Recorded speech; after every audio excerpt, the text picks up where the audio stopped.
Bonjour à tous, nous sommes sur la troisième séance sur son SON et son SONT, donc ce sont des homophones.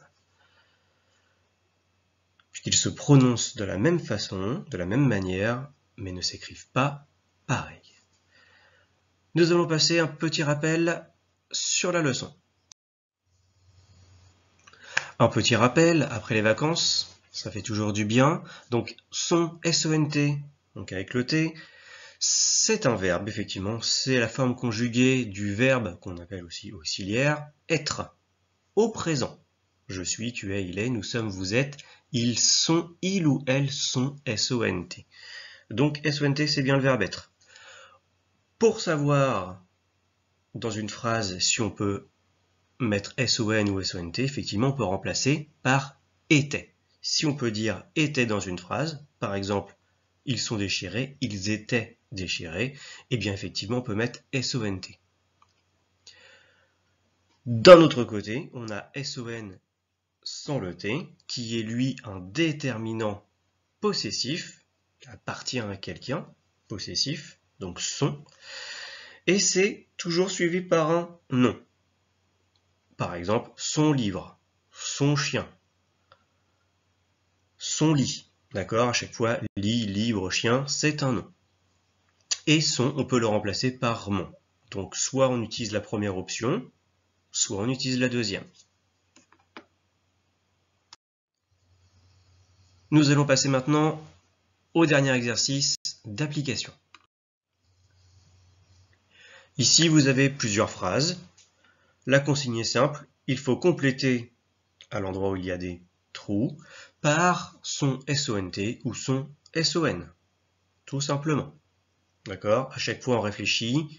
Quand on écrit son, est-ce qu'on peut le remplacer par était ou bien est-ce qu'on peut remplacer par mon? Si ça fonctionne, vous savez quoi mettre.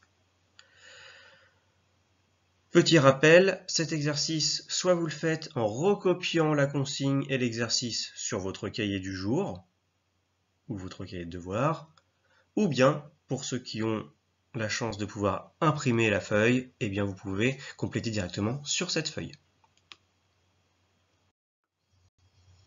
Nous passons maintenant à la correction. Dans cette correction, on peut voir que je vous ai mis les réponses en vert.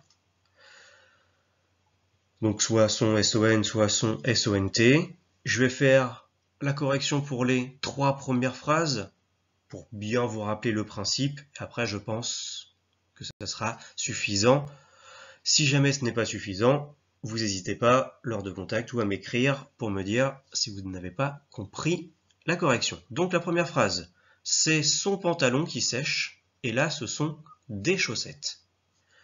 Pourquoi est-ce qu'on a choisi son SON au début, son pantalon? Parce qu'il lui appartient déjà. Il y a une notion de possession, et de deux, on peut dire c'est mon pantalon. Vu qu'on peut le remplacer par mon, eh bien on écrit SON. On essaye avec était au cas où c'est était pantalon, ça n'a aucun sens, on ne peut pas mettre de T. Donc c'est bien SON. C'est son pantalon qui sèche, et là ce sont des chaussettes. Et là, ce sont des chaussettes. Son, pourquoi c'est SONT? Ce était des chaussettes. Cela était des chaussettes. Oui, ça a du sens. Par exemple, par contre, on ne peut pas le remplacer par mon. Et là, ce mon des chaussettes, ça n'a pas de sens.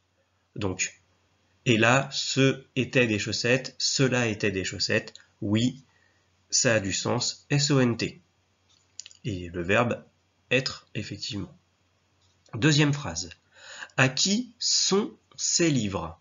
Sont, on peut le remplacer par était, donc à qui étaient ces livres? Comme on peut remplacer par était, on met SONT. Ils sont à vous, ils étaient à vous, point d'interrogation, c'est une question. Oui, ils étaient à vous, on peut remplacer par était, donc on met un T à la fin de son. Troisième et dernière phrase, ce sont des garçons. Ce étaient des garçons, c'était des garçons, ça a du sens. De était collège, ça n'a pas de sens. Donc, comme au début ça a du sens, on peut remplacer par était, on met SONT. Et dans la deuxième partie de la phrase, de son collège, on peut dire de mon collège, donc c'est SON. J'espère que j'ai été assez clair sur l'emploi de son SONT et de son SON. N'hésite toujours pas à me le faire part dans les commentaires.